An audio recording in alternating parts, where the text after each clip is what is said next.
Guys, welcome back to my YouTube channel. So, napadaan tayo dito sa milk tea, Green Smart Coffee para bumili lang sana ng isang malit na milk tea. Subalit mayroon kasi silang offer na bucket size at dahil natuwa tayo, bumili tayo ng isa sa kanilang bucket size.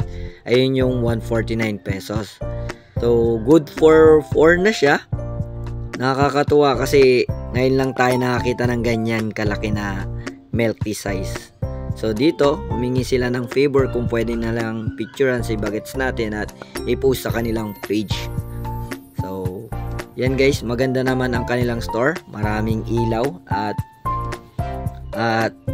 mapapalingon ka talaga kapag nadaan ka dito sa street na to at mapapabili ka dahil sa sobrang dami nilang ilaw at mga signboard at maganda rin naman ang kanilang mga pwesto.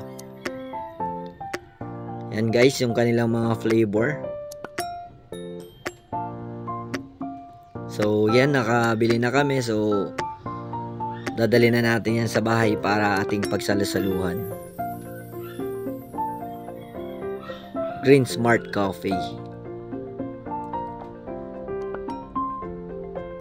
Ayan, Green Smart Rice Coffee. Ayan ang kanilang signage guys.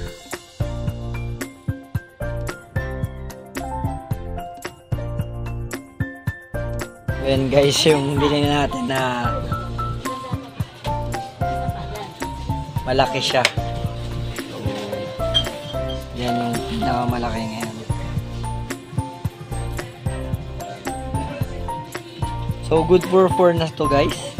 So guys, yung Nutella na milk tea, 2 liters siya. So, ganyan siya kalaki guys. So, binili natin kasi first time lang natin makakita ng ganyang kalaki. So mura lang siya guys. So sobrang laki niya guys. Good for 4 persons. So tara, buksan natin at para matry din natin ang kanilang milk tea. So mga handa tayo dyan guys kasi All Souls Day. Picture mo lang isang ganun lang. Yan, ganyan siya kalaki guys at ganyan karami. Good for 4 persons guys. So, ang handa natin guys. Biko, pancit, tapos bumili tayo ng minute burger, tsaka yan. Dito tayo natuwa guys sa sobrang laki ng milk tea. 2 liters guys.